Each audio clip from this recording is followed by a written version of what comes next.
ඔය චූට්ටක් කියන්න ඔය තියෙන තදියමටත් එක්ක. ඉතින් මේ දැන් මිනිස්සු ඕනෑම සතෙක්ගේ පැවැත්ම තීරණය වෙන්නේ මොකද රීප්‍රොඩක්ෂන් එකනේ. එතකොට ඕනෑම සත්වයකගේ මේන් පර්පස් එක රීප්‍රොඩක්ෂන් තමයි. ඒ ඕනෑම සත්වයකගේ මූලිකම කාරණාව ඒක. ඕනෑම සත්වයක පවතින එක සඳහා. ඒක තමයි නේචර් ස්වභාවය. ඉතින් එතකොටදී ලංකාවේ මේ සෙක්ස් කියන එක හංගගෙන ඉවරලා හැම මේ උකට ওই වික්ටෝරියන් කල්චර් කියන්නේ උකට තමයි. වික්ටෝරියන් කල්චර් එකට සිංහල බෞද්ධ තව මගුලක් එකතු වෙලා ඒක හෙන විකාර වෙලා තියෙන්නේ. ඔය තක්කඩිකරණය වෙලා තියෙන්නේ. ගෙවල් වල ඉඳන් අහන් ඉන්නේ උන්ට අම්මලා තාත්තලා බණි සමාර කරන දෙයක් නැහැ. සෝරි. මේ කියන්නේ ඕක බොහොම සාමාන්‍යකරණය වෙන්න ඕන දෙයක්. සාමාන්‍යකරණය වෙන්න ඕන දෙයක් සහ එතකොට ඒක සාමාන්‍යයෙන් හැමෝම ඔක විවෘතව කතා කරන්න ඕනේ. එහෙම විය යුතු දෙයක්. ඕක හංගගෙන ඉවරලා මේ ලංකාවේ පොත් තනම්මනම් කියවගෙන යනකොට එහෙම එන එක ප්‍රශ්නයක් තමයි ලංකාවේ කොහොමද මිනිස්සු ඉපදෙන්නේ කියලා. ඇයි එහෙම දේවල් ගැන කතා කරන්නේ නැහැ. ඉතින් එහෙම බෑ. කියන්නේ පැවැත්ම ගැන කතා කරනකොට එහෙම දේවල් තියෙනවා. ලංකාවේ තියෙන 180ක් ප්‍රශ්න වලට හේතුව ඔය ලංකාවේ තියෙන ලිංගික ඊර්ෂ්‍යාව. සිරාවට. ලිංගික ඊර්ෂ්‍යාව. ඒ කියන්නේ හැම දෙයක්ම සියලු දේවල් තීරණය වෙන්නේ ලිංගිකත්වයේ මත. Everything is sex, sex is everything.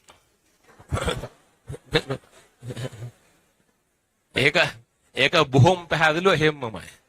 අර ලෝකේ ලීඩර්ස්ලා, දේශපාලඥයෝ, ඊළාට වොරියර්ස්ලා, ක්‍රීඩකයෝ, මියුසිෂියන්ස්ලා ඒ සියල්ලම පහළ වීමේ මූලිකම කාරණාව තමයි ඒගොල්ලන්ගේ තියෙන වෙන සෙක්ෂුවල් ප්‍රශ්න තමයි වයි තියෙන. ප්‍රශ්න නෙවෙයි. කියන්නේ මේ ඩිසයර් එකත් එක තමයි එහෙම වෙලා තියෙන්නේ. කෙනෙක් නෝමල් ලයිෆ් එකක් ගත කරන්නේ නැහැ. තව කෙනෙකුට අර උන්නතිකාමයක් ඇති වෙන්නේ. මට ලීඩර් කෙනෙක් වෙන්න ඕන, නායකයෙක් වෙන්න ඕන. මට වොරියර් කෙනෙක් වෙන්න ඕන කියලා ඒක එන්නේ ඒ සෙක්ෂුවලි එන කැලලක් තමයි. ඒක එහෙම ඩීප් ඉගෙන ගන්න ඕනේ නැහැ හැමෝම. නමුත් යම් අදහසක් තියෙන්න ඕනේ. එහෙම තියෙනවා නම් ලංකාවේ ගොඩක් ප්‍රශ්න නැහැ ඇති. ලංකාවේ තියෙන ඒක වහලා දාලා ඉවරලා මේ වෙන ගොබ්බයි ඉතින් මිනිහරක්. ඔය සුද්ධ වෙන්න කලින් ලංකාවේ එහෙම මේ නිර්වත සම්බන්ධයෙන් මහ විශාල බයක් තිබ්බේ නැහැ. දැන් ඔය ලීක් වෙන්න නම ලීක් වුණාට පස්සේ ලීක් වෙච්ච එක මැරෙනවනේ. මොන මගුලතු රැය මැරෙන්නේ ඉතින්. ඉතින් හරි දැක්කා. ඉතින් දැක්කා මොකද ඉතින්? මේමයි. ඒක අය හිටපු අනිත් එක මේ එක කසාද බැදලා ඉන්න වෙන හොර එකෙක් එක්ක ඉඳලා තියෙනවා. ඒතර ආයෙ ගෙදර යන්න බෑනේ. පවුලේ උන්න මූණ දෙන්න බෑ. එතකොට මැරෙන එක හරි. ඒක වෙන පර්සනල් ඉෂුව එකක්. ඔත තමන්ගේ ඇඟ දැක්කා කියලා අනිත් මිනිස්සු ඉතින් මොකෝ? ඉතින් උන්ටත් තියන්නේ ඇඟමනේ. මොකෝ මූලෙන් අමුතු මොන හරි තිබිලා දැක්කද? නෑනේ. මොකක්ද ඉෂුව එක මට තේරෙන්නේ නැහැ ඇත්තටම. නේ මීහරක් එකක් තියෙන්නේ. හරි මෝඩයි. ඒක ඔය වික්ටෝරියන් කැලලක් තමයි තියෙන්නේ.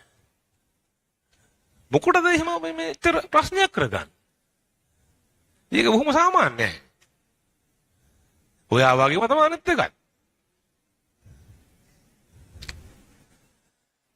හරි එන්තල්පි. එලියන්න